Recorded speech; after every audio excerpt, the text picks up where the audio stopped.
Se você está vendo esta história, com certeza não é por acaso, e talvez você não me veja mais. Então comente de qual cidade você me assiste e se inscreve no canal para me dar uma força. Tem 1h da manhã aqui no sertão que o silêncio dói. Não é aquele silêncio de quem dorme e descansa. É o silêncio de quem acorda cedo demais e descobre que o mundo ainda não começou e que o vazio da cama é grande demais para uma pessoa só. Eu conheço esse silêncio desde sempre, desde antes de saber o nome dele. Me chamo Marisete. Marisete Conceição dos Santos, que minha avó fez questão de colocar no cartório logo nos primeiros dias, como se o nome completo pudesse compensar tudo o que faltava. Nasci numa tarde de novembro, num quarto de fazenda que cheirava a creolina e folha de eucalipto, e o primeiro choro que dei foi numa cama onde não tinha mais ninguém, porque minha mãe tinha ido embora do mundo no mesmo instante em que eu cheguei. E meu pai tinha ido embora do mundo antes disso, de uma maneira diferente, pela estrada de costas, sem olhar. Cresci sabendo dessas duas ausências, como a gente sabe que o sol nasce no leste e se põe no oeste. Era fato, era natureza, era a vida que me coube. Minha avó, Dona Teresa, era uma mulher pequena de corpo e grande de osso. Tinha as mãos calejadas de décadas de enxada e um jeito de andar que parecia que ela estava sempre carregando alguma coisa pesada nas costas. E acho que estava, só que o peso não era de saco de farinha, era de segredo. Mas eu só entendi isso muito mais tarde. A fazenda se chamava Bom Futuro. Eu sempre achei que alguém tinha colocado esse nome com uma ironia fina demais para ser acidente. Tinha uns 40 e tantos alqueires quando era nova e produtiva. Quando eu cresci o suficiente para entender o que era posse e o que era dívida, já tinha metade disso. Quando minha avó morreu, tinha menos. Ela morreu numa segunda-feira de julho, que é quando o frio do sertão morde de verdade. Morreu devagar, do jeito que a terra seca racha, aos poucos, sem barulho, como se o mundo simplesmente fosse deixando de ter umidade. Eu estava do lado, segurando a mão dela que já estava fria antes da hora, e o último que ela falou, tão baixo que eu quase não ouvi, foi: Marisete, eu fiz o que eu achei que era certo. Não perguntei o que era. Não tinha força. Pensei que era delírio de quem está indo, aquelas coisas vagas que as pessoas falam no fim. Fechei os olhos dela com os dedos, cobri com o lençol mais branco que a gente tinha e fui rezar sozinha no terreiro, porque a casa tinha ficado pequena demais de repente. Assumi a fazenda como quem herda um problema, com resignação e sem surpresa. Tinha 32 anos na época. Nunca tinha me casado. Nunca tinha querido muito. Aprendi a trabalhar desde os 12. Soltar boi, fechar cerca, tirar leite, fazer queijo, debulhar milho, varrer terreiro, matar galinha, fritar torresmo, costurar saco de aniagem. A vida na roça não pergunta se você tem vontade. Ela só aparece e exige. O que sobrou da fazenda era um conjunto de coisas caindo em graus diferentes.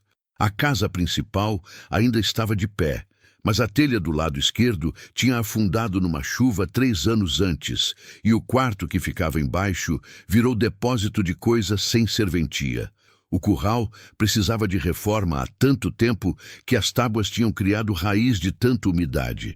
Tinha 6 vacas, um touro que estava ficando velho, 20 e poucos porcos e um cachorro chamado Birô que latia para a sombra e dormia o resto do dia.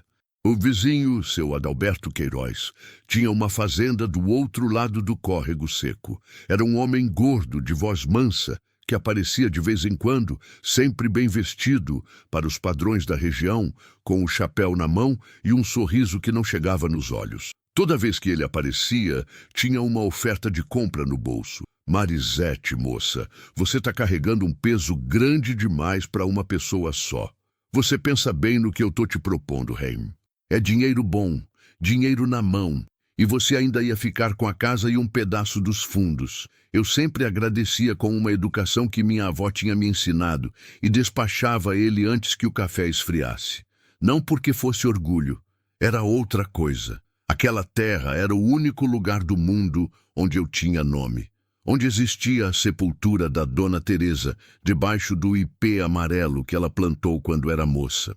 Onde eu podia apontar para o horizonte e dizer, isso aqui é meu, mesmo que fosse pouco, mesmo que estivesse caindo. Vender seria como vender a única prova de que eu tinha existido. Foi numa tarde de outubro, um mês depois que seu Adalberto apareceu pela quinta vez, dessa vez com papéis impressos, que eu decidi organizar as coisas da minha avó que ainda estavam no quarto dela.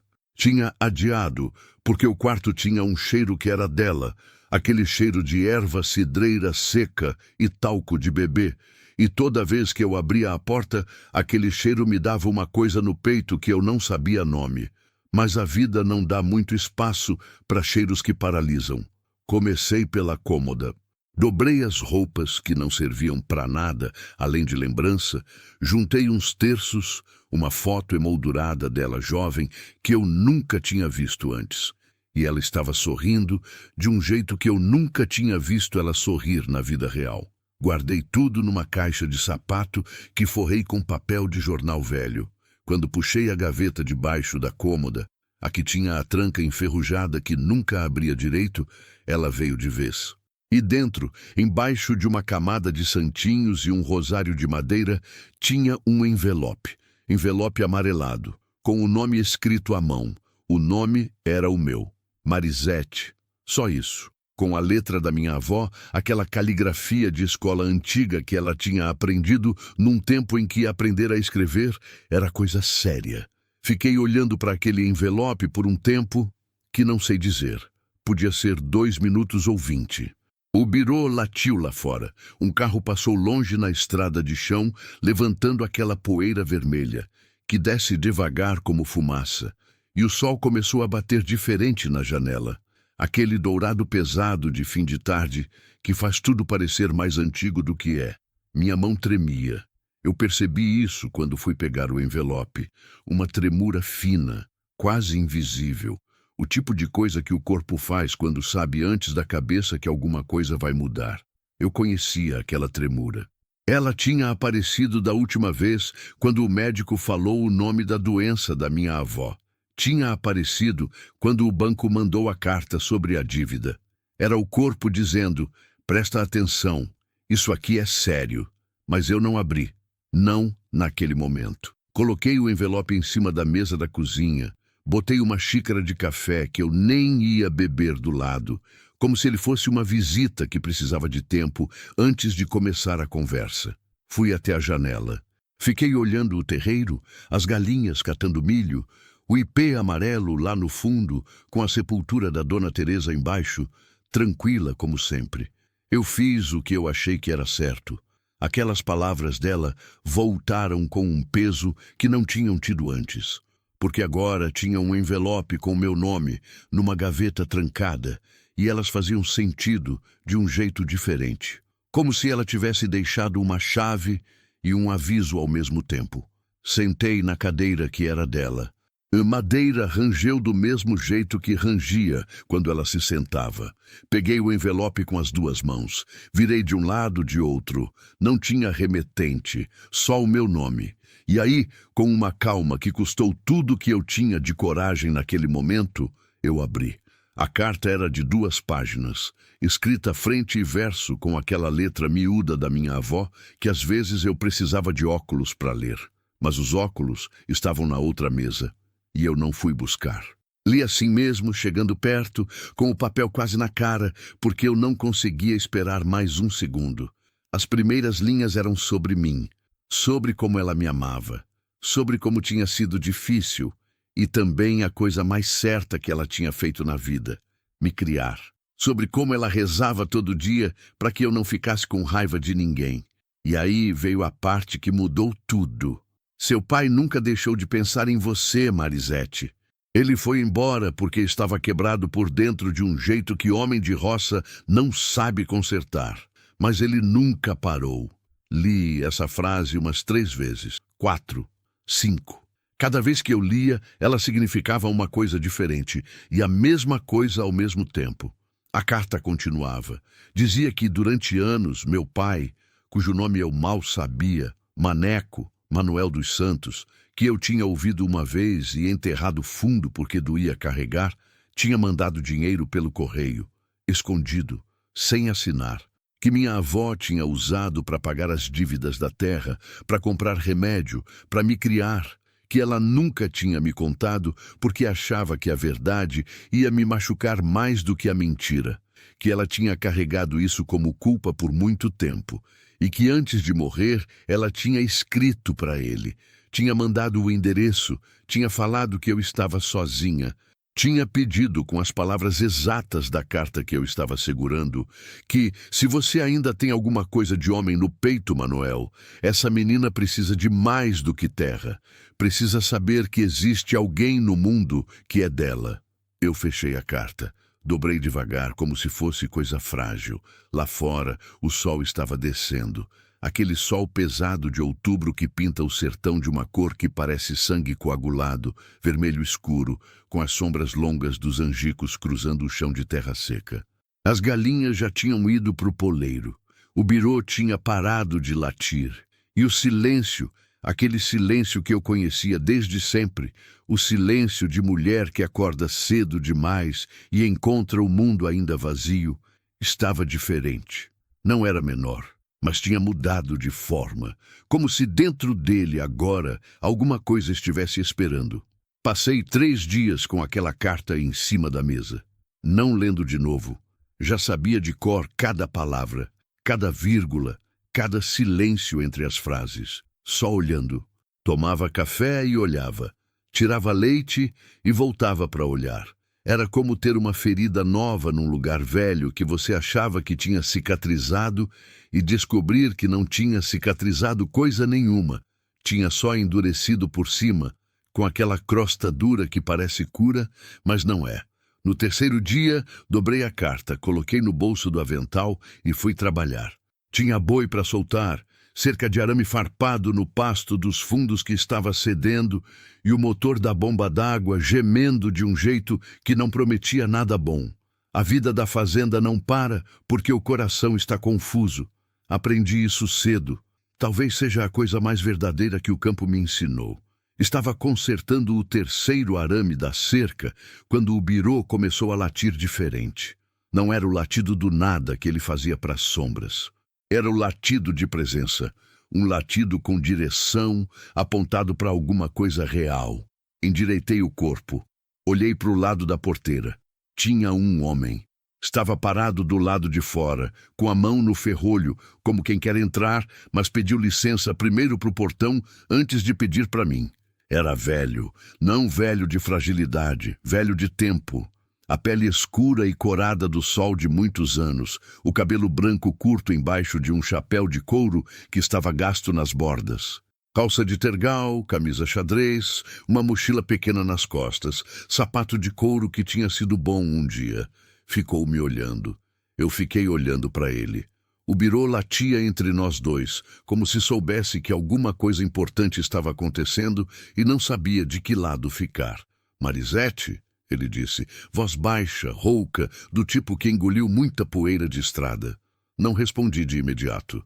Fiquei com o alicate de arame na mão, o sol na nuca, e aquela voz ecoando dentro de mim como pedra atirada num poço fundo, porque eu sabia quem era. Não precisei de apresentação, não precisei de documento. Tem coisa que o sangue reconhece antes do nome, uma coisa horrível e involuntária, como reconhecer o próprio rosto num espelho que você nunca viu antes.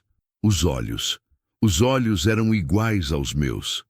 Ele disse o nome dele quando eu não disse nada. Manuel. Manuel dos Santos. Falou como quem se apresenta a um juiz, com aquela mistura de necessidade e vergonha. Eu sei quem o senhor é, eu disse. Minha voz saiu mais fria do que eu esperava. Às vezes a gente se surpreende com o que o próprio corpo faz quando está com medo. Ele baixou os olhos para o chão. Ficou assim por um momento que pareceu mais longo do que era. Depois olhou de novo para mim, e eu vi que ele estava segurando alguma coisa na garganta. Não chorava, mas estava perto do lugar onde o choro mora. Eu devia ter vindo antes, ele disse. Sim, eu disse. O senhor devia. Ficamos assim. Ele do lado de fora da porteira. Eu do lado de dentro, com o alicate na mão, com 32 anos de ausência dele entre a gente, como uma cerca que nenhum arame conserta. O birô parou de latir. Ficou olhando para o homem, depois para mim, depois para o homem de novo. Aquela hesitação honesta dos animais que não entendem por que a gente complica tanto o que é simples. Eu não abri a porteira naquele momento. Mas também não fui embora. Disse que ele podia sentar na sombra da aroeira do lado de fora, que eu ia terminar o que estava fazendo e que a gente conversava depois. Ele concordou sem reclamar. Tirou a mochila das costas, sentou no chão embaixo da árvore com uma paciência que me irritou e me comoveu ao mesmo tempo. E ficou esperando. Passei mais 1 hora consertando aquela cerca que nem precisava tanto de conserto assim. Fui devagar de propósito.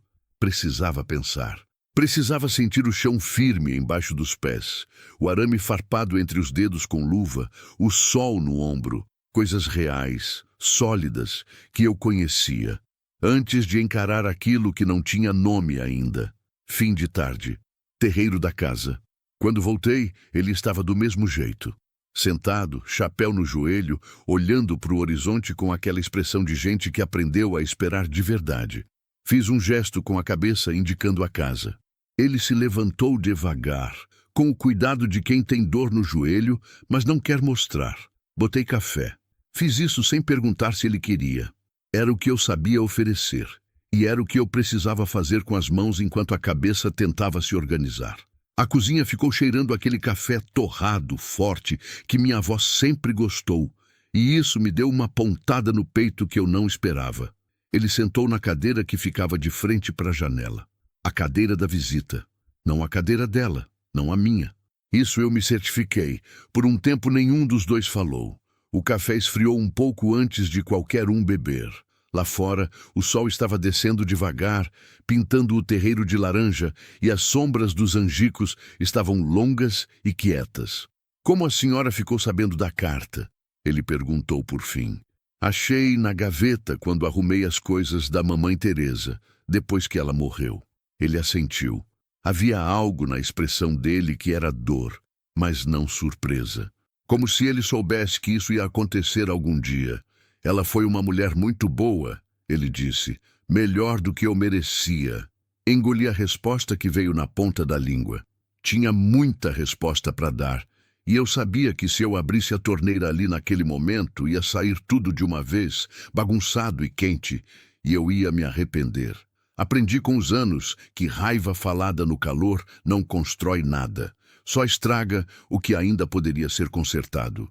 Então perguntei o que eu precisava saber primeiro. Por que o senhor foi embora? Ele ficou em silêncio por um tempo longo. Pegou a xícara de café com as 2 mãos. Vi que as mãos dele tremiam levemente, um tremor de velho ou de nervoso, não soube distinguir, e ficou olhando para o líquido escuro como se a resposta estivesse lá dentro. Porque a sua mãe morreu no parto, e eu olhei para você, ele disse com a voz embargada, e eu via ela, via demais, e eu era fraco, Marisete, eu era um homem muito fraco, e eu não soube carregar aquilo. O silêncio que veio depois foi diferente de todos os silêncios que eu já tinha vivido naquela cozinha. Eu me levantei. Não foi uma decisão. O corpo se levantou sozinho, porque ficar sentada com aquilo pairando no ar era impossível. Fui até a janela. Fiquei de costas para ele.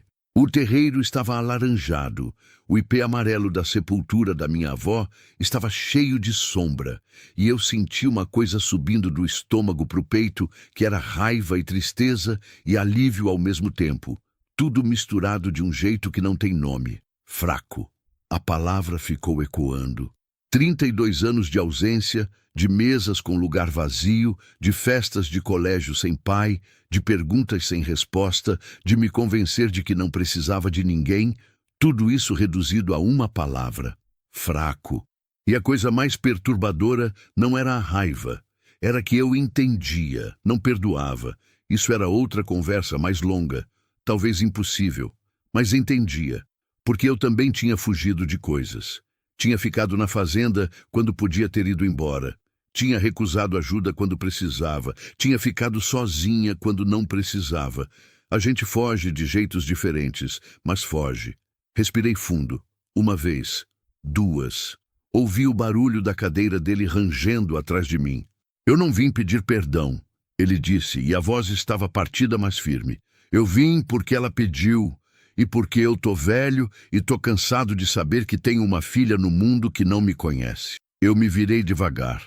Ele estava de pé, o chapéu nas mãos, os olhos cheios daquilo que os homens do sertão não deixam cair, mas que fica parado na beira do olho como chuva que não resolve. E eu vi, naquele instante, que ele era velho de verdade, não forte, não ameaçador. Só velho e cansado e mais sozinho do que eu. Fiz o que não planejava fazer. Disse que ele podia ficar naquela noite, no quarto do depósito que ainda tinha um catre, e que de manhã a gente conversava mais. Não era bem-vinda, não era perdão. Era só uma noite que era o máximo que eu conseguia oferecer naquele momento. Ele agradeceu com uma brevidade que eu respeitei. Não fez festa, não abraçou, não tentou mais do que eu dei. Pegou a mochila, seguiu para onde eu apontei e fechou a porta do quarto sem fazer barulho. Naquela noite não dormi. Fiquei na cadeira da varanda, no escuro, ouvindo o sertão à noite. O canto dos grilos que é constante como respiração, o sapo cururu lá no brejo do fundo, o vento passando pelo capim com aquele som de água que não existe. Pensei na minha mãe, que eu nunca conheci. Pensei na Dona Teresa, que me criou com uma dureza que era amor disfarçado de proteção. Pensei em mim mesma aos 8, 10, 15 anos, inventando um pai diferente toda vez que alguém perguntava. Às vezes dizia que tinha morrido, às vezes que tinha ido trabalhar longe, porque qualquer explicação era menos humilhante do que a verdade nua. Ele foi embora e não voltou. E agora ele estava a 3 metros de mim, dormindo no quarto do depósito, com o chapéu de couro pendurado no prego que eu mesma tinha batido na parede quando tinha 12 anos. A vida tem uma crueldade específica de fazer a coisa certa chegar no momento errado. Ou talvez a coisa certa só possa chegar quando a gente já sobreviveu sem ela. De madrugada, quando o céu estava naquele azul escuro que antecede o amanhecer, ouvi um barulho vindo da direção do quarto dele. Uma tosse seca, longa, depois silêncio, depois outra tosse. Fiz que não ouvi, mas fiquei acordada esperando a próxima. E quando não veio, me peguei aliviada. E fiquei encabulada comigo mesma por ter ficado aliviada. Quando o primeiro galo cantou, levantei e fui fazer café. Fiz forte, do jeito que a Dona Teresa gostava.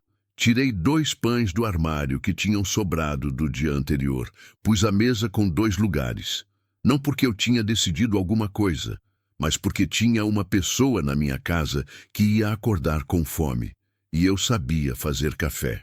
Era o começo menor possível de alguma coisa que eu ainda não sabia nomear. Mas era um começo. Ele ficou. Não foi uma decisão que eu tomei em voz alta. Foi uma dessas coisas que acontece por inércia, como a água que vai encontrando o caminho mais baixo sem que ninguém mande. Um dia virou 2. 2 viraram uma semana. E quando eu percebi, ele já tinha levantado cedo 2 manhãs seguidas e estava no terreiro antes de mim, varrendo com a vassoura de palha como se sempre tivesse feito aquilo. Não falei nada. Deixei. Tinha uma economia estranha naqueles primeiros dias. A gente falava do necessário, sobre o gado, sobre a bomba que continuava reclamando, sobre o tempo que estava fechando a noroeste com cara de chuva que talvez não viesse. Falava do trabalho, porque o trabalho era o único chão seguro que a gente tinha em comum. Tudo o mais era campo minado. E nós 2 sabíamos disso, e tínhamos o bom senso de não andar por lá ainda. O que eu percebi naqueles dias é que ele sabia trabalhar. Sabia de verdade. Não o saber de quem aprendeu por obrigação, mas o saber do corpo, das mãos que se movem por memória. Consertou o motor da bomba num dia que eu tinha previsto levar 3. Trocou as tábuas podres do curral com uma precisão que me fez pensar, com um incômodo que eu preferia não sentir, que ele tinha passado a vida fazendo esse tipo de coisa em alguma outra terra que não era a minha. Certa tarde, eu estava marcando o gado novo e ele veio me ajudar sem perguntar. Ficou do outro lado do brete, segurando a corda com força, sem falar, e a gente trabalhou em silêncio por 2 horas, enquanto o sol caía e o cheiro de couro e fumaça da ferração subia misturado com a poeira vermelha. E teve um momento, só um, rápido, em que eu olhei para o lado e vi as mãos dele segurando a corda, e as mãos eram iguais às minhas. Mesma largura, mesma cor, mesma veia grossa no dorso que aparece quando aperta. Desviei o olhar antes que aquilo virasse alguma coisa que eu não estava pronta para sentir. 12º dia. Um envelope diferente. Foi no 12º dia que o carteiro parou na porteira. Coisa rara. O carteiro parava aqui talvez 4 vezes no ano, sempre com conta de luz, ou propaganda de banco, ou notificação de alguma coisa que eu já sabia e não queria confirmar. Esse envelope era de papel timbrado, verde e branco, com o brasão do banco estampado no canto. Eu reconheci antes de abrir. Já tinha visto aquele verde outras vezes, sempre anunciando o mesmo tipo de notícia. Fui para dentro, botei na mesa, deixei lá por 1 hora enquanto fazia o almoço. Arroz, feijão, carne seca com abóbora, as mãos trabalhavam no fogão e os olhos voltavam para o envelope toda vez que eu passava perto. Ele veio almoçar, viu o envelope, não perguntou. Só depois, quando eu estava lavando a louça de costas para ele, ele disse baixo: "Quer que eu saia enquanto você lê?" Fiz que não com a cabeça. Sequei as mãos no pano de prato, sentei na cadeira da cabeceira e abri. Era pior do que eu esperava. E eu já esperava coisa ruim. A dívida que minha avó tinha contraído anos atrás, um empréstimo que ela nunca me contou, provavelmente tomado num momento de desespero, que ela também nunca me contou, tinha sido repassada para uma empresa de cobrança. Com juros que tinham crescido como mato de inverno. O valor era um número que eu tive de ler 3 vezes para acreditar. E o prazo para a resposta era de 30 dias a contar daquela data. 30 dias para pagar ou negociar. Ou a fazenda entrava como garantia. Eu fiquei olhando para aquele número por um tempo longo. A cozinha estava quieta, só o barulho do vento passando pela janela entreaberta e o som distante do gado no pasto. O envelope ficou aberto na minha frente como uma boca que tinha acabado de dizer uma coisa que não tinha como ser desfeita. 30 dias. Pensei em seu Adalberto Queiroz, com o sorriso que não chegava nos olhos e os papéis sempre prontos no bolso.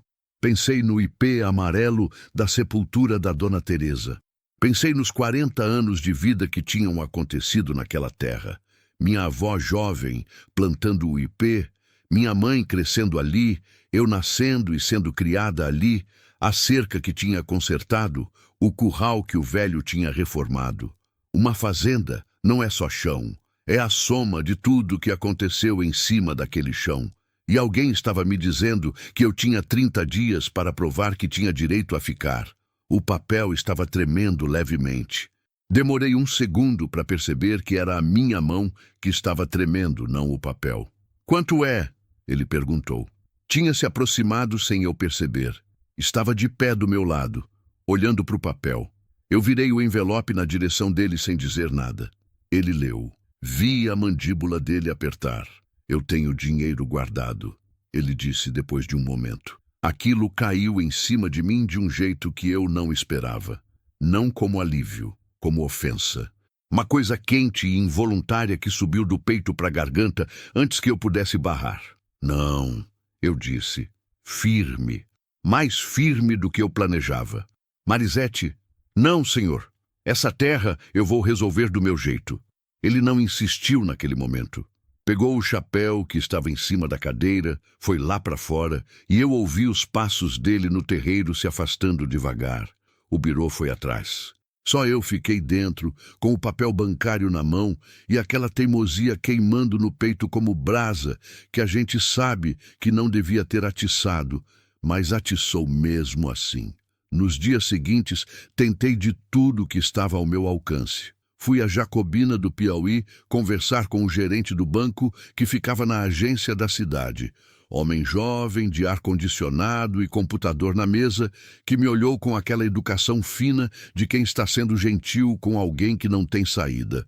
Explicou os termos, mostrou os números, sugeriu refinanciamento com prazo maior, mas juro composto que ia dobrar a dívida em 5 anos. Saí de lá com a cabeça latejando e a boca seca da secura que não é de sede, é de derrota.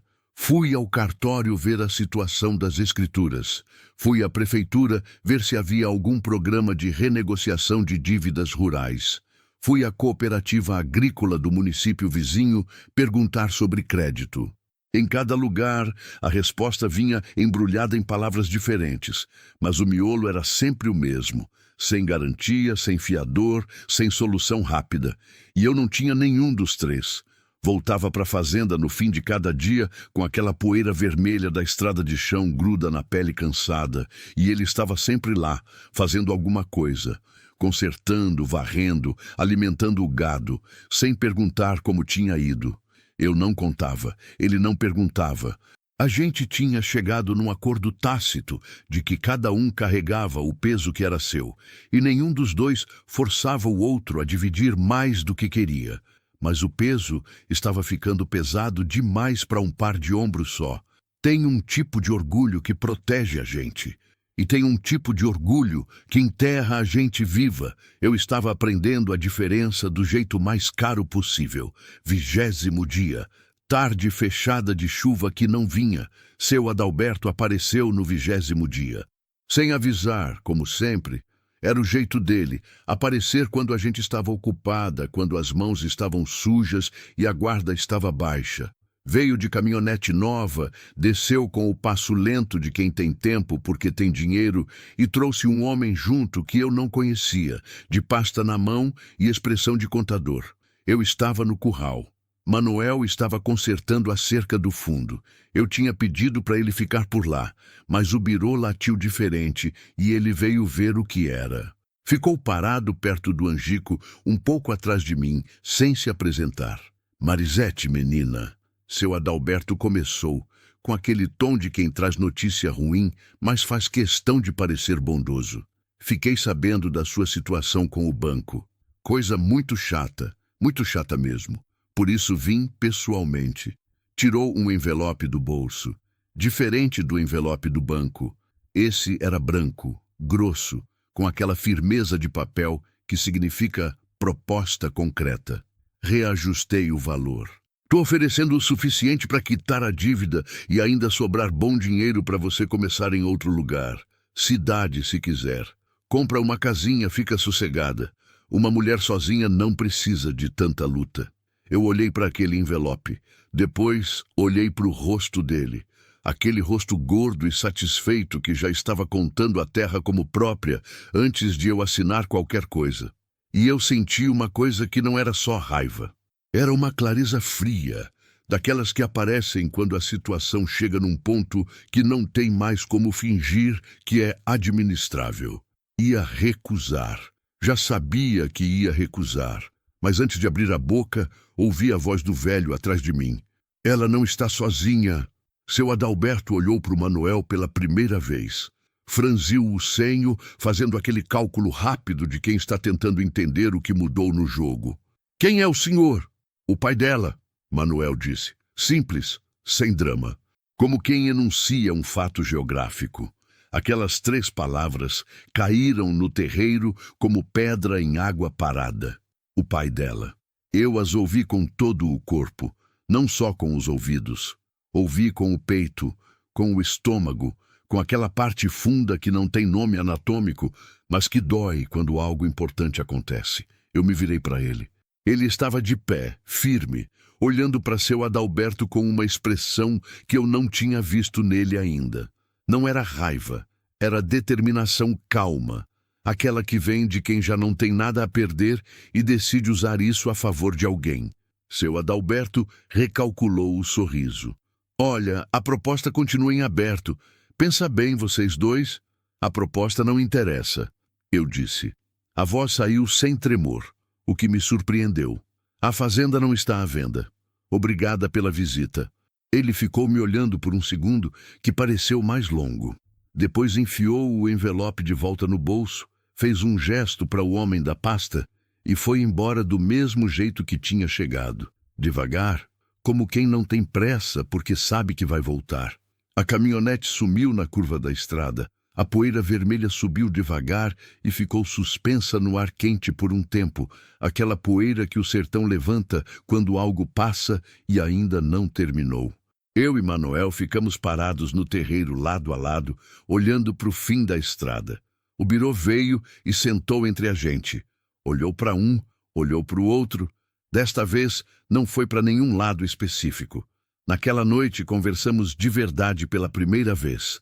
Sentamos na varanda depois do jantar. Ele com o café, eu com o meu. E o sertão estava quieto ao redor. Aquela quietude de fim de outubro que tem cheiro de terra querendo chuva. Ele me contou da vida que tinha levado. Não com orgulho, não com desculpa, com a honestidade seca de quem já não tem mais nada a esconder de si mesmo. Tinha trabalhado em fazenda no Mato Grosso por muitos anos. Depois, em obra em São Paulo, 2 invernos que ele dizia que nunca iam sair da memória pelo frio e pela solidão. Tinha economizado, tinha vivido pouco e guardado muito, sem entender direito por quê, até que entendeu.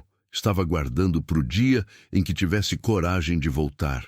O dinheiro que eu mandava para sua avó, ele disse olhando para o escuro, era o único jeito que eu sabia de ser pai sem enfrentar o que tinha feito. É covarde, eu sei.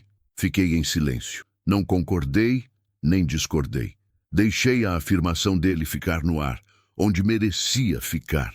Quanto o senhor tem guardado? Perguntei depois de um tempo.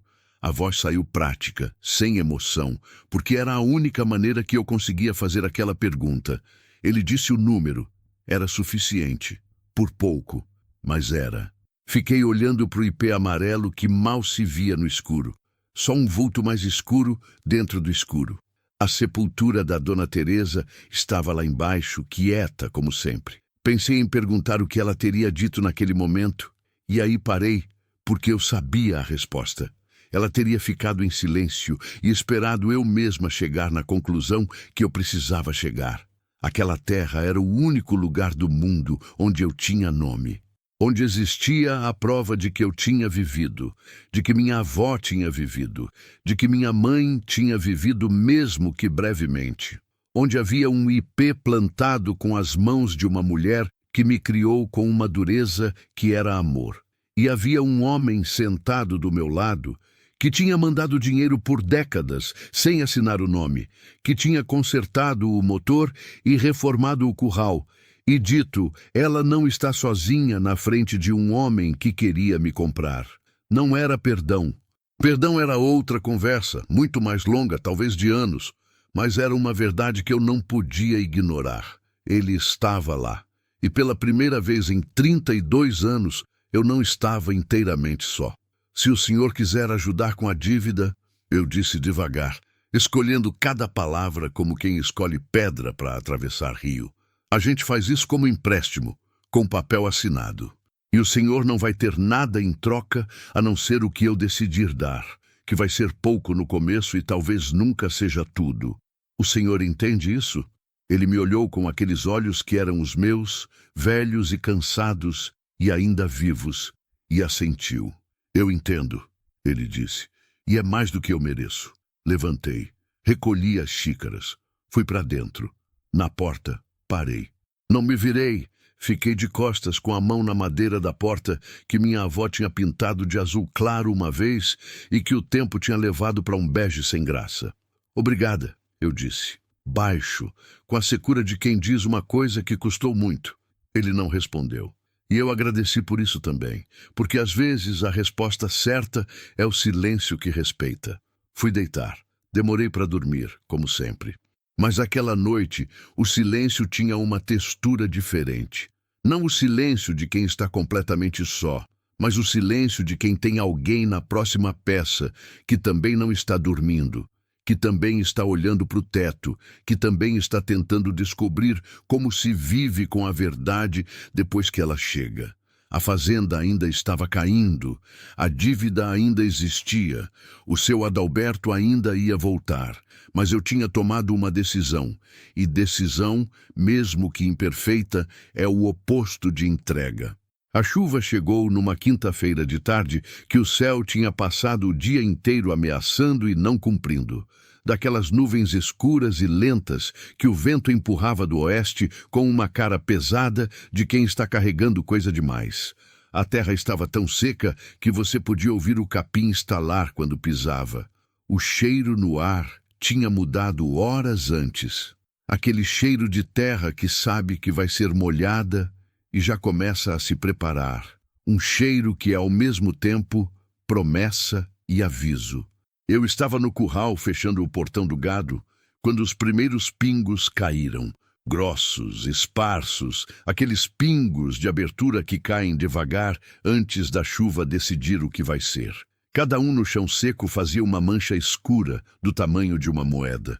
Fiquei parado olhando as manchas aparecerem na poeira vermelha como um mapa de algum lugar que não existia.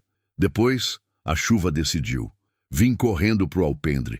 Manuel já estava lá, encostado na parede, olhando a cortina d'água descer sobre o terreiro com aquela expressão de quem viu muita chuva e ainda respeita cada uma. O birô estava encolhido entre os dois, molhado da metade para trás, com aquele jeito encabulado de cachorro que correu para o lugar certo tarde demais.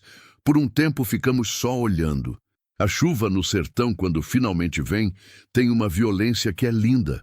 Ela bate na terra seca e a terra responde com aquele vapor baixo, quase invisível, que sobe como respiração de coisa que estava presa. O cheiro é impossível de descrever para quem não conhece. Terra molhada, folha pisada, madeira velha e alguma coisa que é só aquilo, que não tem nome, mas que quem é do campo sabe de cor desde criança. Aquele cheiro sempre me trazia a minha avó. Ela parava tudo quando chovia. Sentava na varanda, dobrava as mãos no colo e ficava. Eu perguntei uma vez por que ela fazia isso e ela disse: "Porque chuva é graça, Marisete. Não se trabalha durante graça, se recebe." Eu tinha esquecido aquilo por anos. Agora, parada no alpendre com a chuva batendo a 2 palmos de mim, lembrei com uma nitidez que doeu. 30 minutos depois, chuva forte, alpendre. A chuva não deu sinal de diminuir. Ficamos ali e o silêncio entre a gente foi sendo preenchido pelo barulho da água. No telhado de zinco, no terreiro, no bebedouro do gado que transbordia, na calha entupida que jogava um fio d'água grossa direto no canteiro morto. Foi ele quem falou primeiro. Não sei se foi o barulho da chuva que deu coragem. Tem coisa que só se diz quando tem barulho suficiente ao redor para tornar as palavras mais suportáveis. "Eu sonhei com você", ele disse, sem olhar para mim, os olhos na chuva. "Várias vezes, ao longo dos anos, você sempre era pequena no sonho, sempre tinha os cabelos trançados do jeito que sua avó trançava." Não respondi, mas não fui embora. Uma vez eu estava numa cidade grande, São Paulo, num quarto de pensão que tinha uma janela que dava para um muro cinza. E eu sonhei que você estava aprendendo a andar, e eu estava ajoelhado no chão, de braços abertos, e você vinha na minha direção rindo. E eu acordei e o quarto era aquele muro cinza e eu chorei. Ele engoliu seco. Chorei do jeito que homem chora quando tem certeza que não tem ninguém escutando. Aquilo atravessou a minha armadura de um jeito que eu não esperava. Não pela dor dele, pela imagem. Aquela imagem de um homem sozinho num quarto com um muro cinza, chorando por uma filha que estava crescendo sem ele, por uma escolha que ele mesmo tinha feito. Não era história para gerar pena. Era história para gerar alguma coisa mais complicada. Aquela mistura de compaixão e raiva que acontece quando a gente entende alguém que não devia entender. Mas a raiva ainda estava lá. Tinha que estar. Ela era honesta demais para eu fingir que não. Me virei para ele. A chuva batia forte no telhado de zinco, aquele tamborilar constante que preenche o ar de som, e eu precisava falar mais alto do que eu gostaria, o que tirou qualquer possibilidade de suavizar o que eu ia dizer. O senhor sabe o que é a pior parte? Eu disse. Não foi a ausência. A ausência a gente aprende a carregar. A pior parte foi o dia em que eu parei de esperar. Porque quando a gente para de esperar, alguma coisa dentro vai embora junto. E essa coisa que foi embora, eu nunca recuperei. Ele me olhava com aqueles olhos que eram os meus, e eu vi que cada palavra estava chegando nele com peso. Mas eu não parei. 32 anos não param quando finalmente encontram voz. Eu tinha 6 anos quando perguntei para minha avó se eu tinha feito alguma coisa errada, se era por isso que o senhor tinha ido. E ela disse que não era culpa minha. Mas 6 anos não entende isso direito. 6 anos entende que o pai foi embora e você ficou. E esse entendimento fica, ele cresce com a gente, vira parte do jeito que a gente se vê. A voz embargou ali. Eu deixou embar. Não fui buscar compostura, porque compostura seria desonesta naquele momento, e eu tinha me prometido que ia ser honesta se algum dia esse dia chegasse. Eu aprendi a não precisar de ninguém porque aprendi cedo que ninguém fica. E o senhor sabe o que é viver assim? Viver sem deixar ninguém perto o suficiente para poder ir embora? É como morar numa casa e nunca abrir as janelas com medo do vento. A casa fica de pé, mas começa a cheirar a fechado. Ele ficou em silêncio por um tempo que pareceu durar mais do que a chuva. Quando falou, a voz estava partida de um jeito que não era fraqueza. Era o som de coisa sólida que racha. Eu cheguei tarde demais, ele disse. Eu sei que cheguei tarde demais. E eu não tenho como pedir que você me perdoe por isso, porque não tem perdão que cubra 32 anos. Não tem. Ficou quieto por um segundo. Depois continuou. Mais baixo ainda, quase no nível do barulho da chuva. Mas eu vim mesmo assim. Não para me redimir, não para ser perdoado. Eu vim porque sua avó pediu e porque eu tinha passado a vida inteira com medo de você, Marisete. Com medo do que você ia pensar de mim. Com medo de chegar e você me mandar embora. E eu estava velho e cansado de ter medo de um julgamento que eu merecia. Então eu vim. Para receber o que eu merecia, se fosse isso. Ou para ver se tinha alguma coisa possível, se não fosse. A chuva diminuiu um pouco naquele instante. O telhado de zinco ficou menos ensurdecedor, e o silêncio entre uma gota e outra ficou mais presente. O birô levantou a cabeça, olhou para nós dois e abaixou de novo com aquele suspiro comprido de cachorro que já viu coisa demais. Eu olhei para o terreiro encharcado. A poeira vermelha tinha virado lama. O ipê amarelo da sepultura da minha avó estava sacudindo devagar. As folhas pesadas d'água. E embaixo dele, a terra estava escura de molhada como nunca estava. Aquela árvore tinha sido plantada com as mãos da mulher que ficou, que não fugiu, que carregou o peso de 2 pessoas, o dela e o dele, sem reclamar, sem explicar, guardando a verdade numa gaveta trancada até o último momento possível. O senhor tem razão, eu disse. A voz saiu quieta, sem raiva, só cansada, do jeito que cansa quando a gente solta alguma coisa pesada. Chegou tarde. Isso é verdade e vai continuar sendo verdade, e nenhum de nós dois pode mudar. Mas parei, respirei. A chuva estava fina agora, quase garoa. Mas eu também fiz escolhas erradas. Fiquei aqui me convencendo de que solidão era força, quando às vezes era só medo. E estou cansada de ter medo do mesmo jeito que o senhor está.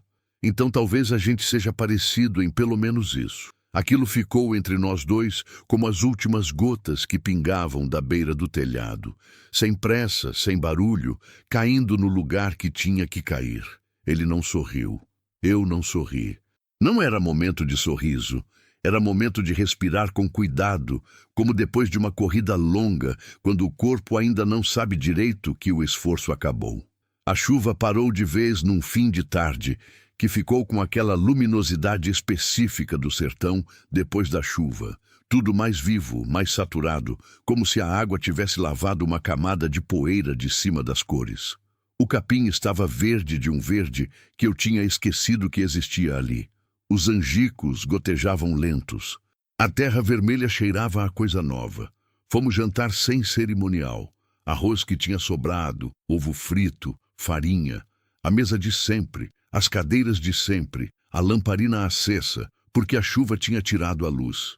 E tinha uma leveza estranha naquele jantar simples, não de alegria, mas de coisa resolvida, como quando a tempestade passa e o ar fica limpo demais, transparente, e você respira fundo só porque pode.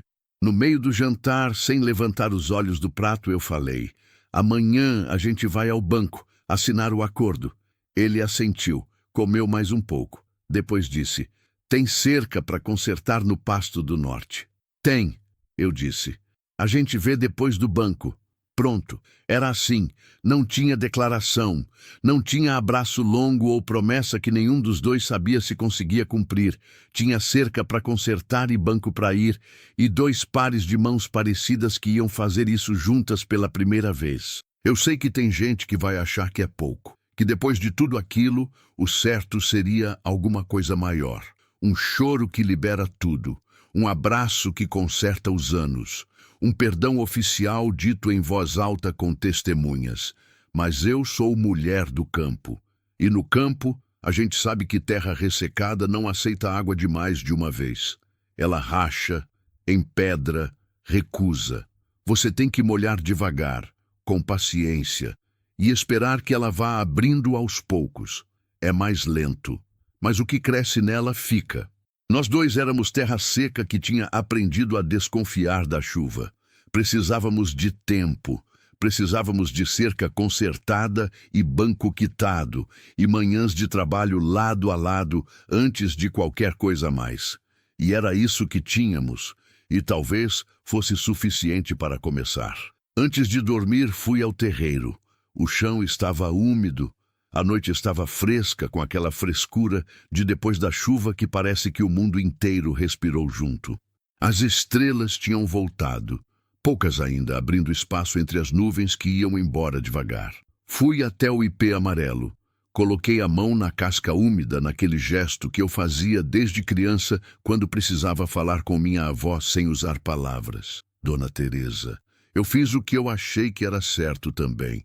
Não sei se foi, mas fiz. O vento mexeu as folhas do ipê de um jeito que parecia resposta, mas eu sou mulher racional demais para jurar que era. Ou talvez eu seja mulher do campo o suficiente para saber que tem coisas que não precisam de juramento. Olhei para casa. A janela do quarto dele estava acesa. Um quadrado amarelo fraco de lamparina num fundo de noite escura. Ele estava acordado. Provavelmente fazendo a mesma coisa que eu, só do lado de dentro, tentando entender o que tinha mudado e o que ia precisar ser construído. Voltei para dentro. Apaguei a lamparina da cozinha. Deitei. E pela primeira vez em muito tempo, não sei quantos anos, não me lembro mais quando foi a última vez, eu fechei os olhos sem o peso de estar completamente só no mundo. Não era felicidade, não era cura. Era algo menor e mais verdadeiro do que essas duas coisas. Era a sensação de que amanhã tinha alguém que ia acordar na mesma casa, ir ao banco, consertar a cerca e jantar no fim do dia. Era suficiente para começar. Era mais do que eu tinha ontem. Não sei explicar direito o que mudou depois daquela noite de chuva. Não foi uma mudança de uma vez, como a gente vê em história de filme, onde a cena vira, a música muda e tudo fica diferente de repente. Foi uma mudança de dentro para fora, devagar, como quando a umidade vai entrando numa madeira seca aos poucos e você só percebe que ela amoleceu quando já não range mais ao toque. Foram semanas, depois meses. A dívida foi quitada no prazo. Assinamos os papéis no banco numa manhã de sol bruto, eu e ele, lado a lado, numa cadeira de plástico dura de agência bancária. E o gerente jovem nos olhou com uma expressão levemente surpresa, como se não esperasse que a conta fosse fechada. Eu assine com a caneta que ele emprestou, devolvi com educação e saímos sem comemorar porque não era comemoração. Era obrigação cumprida, e obrigação cumprida no campo não se comemora, se respira fundo e vai para a próxima. A próxima era a cerca do Pasto Norte. Trabalhamos naquela cerca por 3 dias. Era uma extensão longa, com vários pontos cedidos, e o arame farpado estava enferrujado de um jeito que precisava ser trocado metro por metro. Trabalho bruto, de luva grossa e costas curvadas, de sol na nuca e silêncio ao redor. Foi naquele trabalho que eu aprendi quem ele era de verdade. Aprendi que ele cantarolava baixo quando estava concentrado. Uma toada velha de viola que eu não conhecia, mas que entrava no ouvido como coisa familiar. Aprendi que ele fazia pausa toda vez que uma garça pousava perto, só para olhar, com aquela atenção de criança que o campo às vezes preserva nos velhos. Aprendi que ele sabia o nome de cada planta que crescia na beirada da cerca. E quando eu perguntei como sabia tanto, ele disse, simples, aprendi sozinho. Quando a gente está sozinho, o mato vira companhia. Aquilo ficou em mim, porque eu tinha aprendido a mesma coisa, do mesmo jeito, pelo mesmo motivo. E perceber isso, perceber que a gente tinha crescido sozinho e tinha criado as mesmas estratégias de sobrevivência em lugares diferentes, foi mais revelador do que qualquer conversa que tínhamos tido até ali. A gente se parecia demais. Isso me perturbava e me consolava ao mesmo tempo, num equilíbrio desconfortável que eu fui aprendendo a aceitar. Seu Adalberto voltou uma última vez em outubro. Sem caminhonete nova dessa vez, sem o homem da pasta. Veio sozinho num carro velho, com uma cara que já não era de quem estava ganhando. Soube da quitação. Ficou na porteira, na mesma porteira onde Manuel tinha ficado meses antes, e dessa vez eu fui até lá, abri o ferrolho e fiquei do lado de fora conversando com ele de igual para igual. Ele ofereceu um valor menor ainda, numa tentativa que parecia mais ritual do que esperança. Eu recusei com a mesma brevidade de sempre, mas dessa vez sem a tensão nos ombros que eu sempre carregava quando ele aparecia, porque fazenda quitada é fazenda sua. E fazenda sua tem outro peso nos pés quando você pisa nela. Ele foi embora. Dessa vez eu soube, por alguma coisa na postura dele ao sair, que não ia voltar. Fui até o ipê amarelo. Coloquei a mão na casca, como sempre. Dona Teresa. A fazenda ficou. O vento mexeu as folhas. Aceitei como resposta. Não posso dizer que perdoei meu pai. Não ainda. E talvez perdoar seja uma palavra grande demais ou uma palavra errada para o que foi acontecendo entre nós dois. O que eu posso dizer é que fui conhecendo ele, e conhecer alguém de verdade é mais difícil e mais generoso do que perdoar, porque perdão a gente dá sem precisar entender. Conhecimento exige que você olhe de frente. Eu fui olhando de frente aos poucos. Vi que ele dormia mal. Acordava cedo demais, ficava na varanda no escuro, olhando o sertão com aquela expressão de quem carrega coisa que não sai nem com sono. Vi que ele rezava antes de dormir, em voz muito baixa, e um dia que eu passei perto da porta entreaberta, ouvi meu nome na reza dele. Não ouvi o que dizia, só o nome, e isso foi suficiente para eu ir para o meu quarto e ficar quieta com aquilo por um tempo longo. Vi que ele chorava quando achava que estava sozinho. Uma vez no curral, de costas, quando o touro velho que a gente tinha adoecido e a gente sabia que não ia durar. Ele estava de mãos apoiadas na cerca, cabeça baixa, e os ombros tremiam de um jeito que não era do frio. Fiz que não vi. Fui para outro lado, mas vi. E cada coisa dessas que eu via ia fazendo alguma coisa em mim que eu não tinha nome para chamar. Não era amor. Amor de pai e filha tem que ser construído, não simplesmente reconhecido num rosto velho que tem os seus olhos. Era algo anterior ao amor. Era humanidade. Era enxergar que aquele homem era gente, gente que tinha falhado muito e sofrido muito e continuado mesmo assim, do jeito que gente continua, sem saber direito por quê, só porque o sol nasce e o corpo levanta. Um dia, já era novembro, o sertão estava verde ainda da chuva e o ar tinha aquela qualidade leve de tempo bom. A gente estava consertando o telhado da tulha velha, eu passando telhas e ele encaixando lá em cima, quando ele disse sem me olhar, "Você é muito parecida com ela, com sua mãe."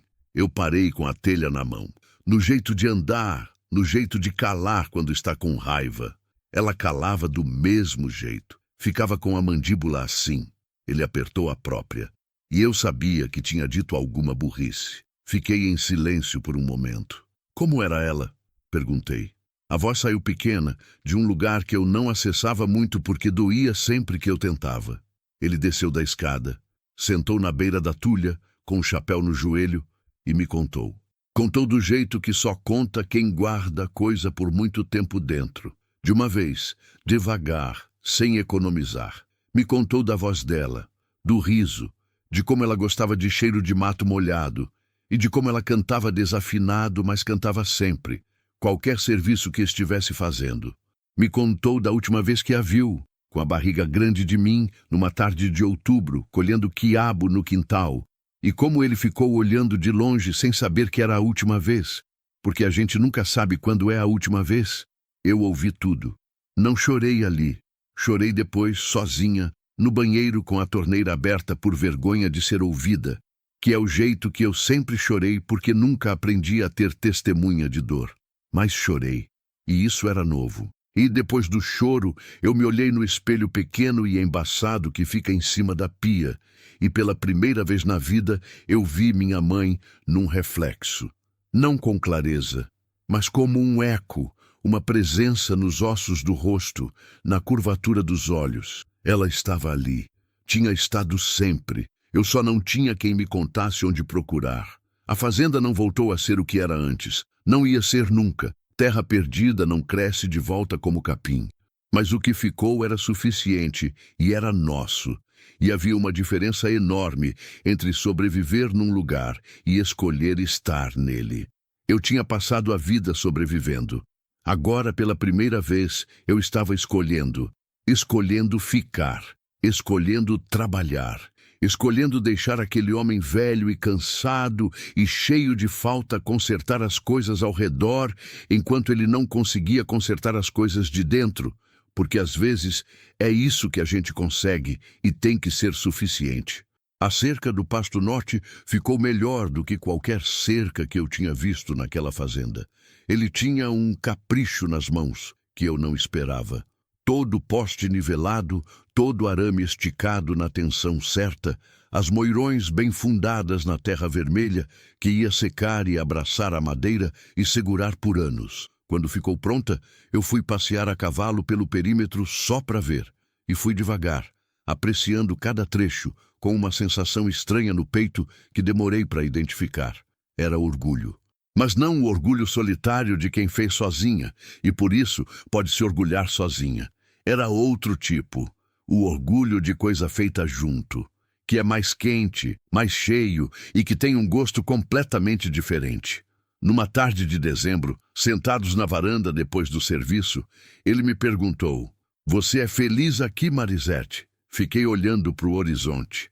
O sol estava descendo, aquele laranja pesado de fim de tarde que pinta o sertão de uma cor que parece pintada à mão. As sombras dos angicos estavam longas no chão vermelho. O birô estava deitado aos pés dele. Tinha mudado de preferência sem avisar, como o cachorro faz, sem cerimônia e sem explicação. Feliz era uma palavra complicada. Tinha dias ruins, dias em que a saudade da Dona Teresa apertava o peito sem aviso, em que a fazenda parecia grande demais e silenciosa demais, em que eu me pegava com raiva sem motivo aparente, que no fundo tinha motivo muito claro. Tinha dias em que eu olhava para ele e sentia ressentimento e saudade ao mesmo tempo, aquela combinação difícil de carregar. Mas tinha outros dias. Tinha o dia em que a primeira bezerra do ano nasceu e a gente ficou os dois no curral até de madrugada acompanhando. E quando ela levantou nas perninhas trêmulas e foi mamar, ele riu. Um riso baixo, de verdade, do tipo que sai sem querer, e eu ri junto sem perceber. Tinha o dia em que chovi de novo e ele fez o que a minha avó fazia. Sentou na varanda, dobrou as mãos e ficou. E eu sentei do lado dele, e a gente recebeu a chuva juntos em silêncio, e aquele silêncio não pesava. Tinha as manhãs em que o café ficava pronto antes de eu levantar, e eu entrava na cozinha e ele estava lá de costas, mexendo no fogão, e a cozinha cheirava a café, e a vida que estava acontecendo ali dentro. Às vezes, eu respondi, finalmente. Às vezes eu sou. Ele assentiu. Como se fosse suficiente, como se soubesse que às vezes é uma conquista honesta, não uma derrota. Eu também, ele disse, às vezes.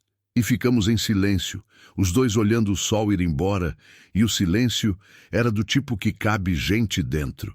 Tem uma coisa que eu aprendi nesse tempo todo, uma coisa que eu precisei passar por tudo isso para entender de verdade. A gente passa a vida esperando que amor chegue inteiro, pronto, sem falta, sem cicatriz, sem a bagunça de quem vem de longe e carrega o peso do caminho. A gente espera aquele amor limpo de história, sem arranhão, sem atraso. Mas amor de gente real vem assim, chegando na porteira com mochila nas costas e chapéu gasto e medo nos olhos. Chega tarde, chega quebrado, chega sem saber direito o que está pedindo e com medo de não merecer o que vai encontrar. E a pergunta não é se ele merece entrar. A pergunta é, o que você faz quando ele chega? Eu poderia ter mandado embora. Eu tinha todo o direito do mundo de ter mandado embora, e ninguém no mundo poderia me julgar por isso. Mas eu abri a porteira, não de uma vez, não de bom grado, não sem medo. Abri devagar, com as mãos ainda tremendo, sem saber no que ia dar. E o que eu posso dizer, o único balanço honesto que eu consigo fazer, é que a fazenda está de pé, a dívida foi paga, a cerca está boa. E tem alguém no quarto do lado que vai acordar amanhã cedo e varrer o terreiro antes de mim. Não é tudo o que eu queria quando era menina, mas é mais do que eu tinha, e é real, e eu escolhi. Mulher que escolhe, mesmo que tarde, mesmo que com medo, mesmo que sem garantia nenhuma de que vai dar certo, já não está mais só sobrevivendo. Ela está vivendo. E isso, eu descobri, faz toda a diferença do mundo. O ipê amarelo floriu em agosto, como sempre faz. Eu fui até ele de manhã cedo, antes de qualquer serviço, com os pés molhados do orvalho do capim. Coloquei a mão na casca.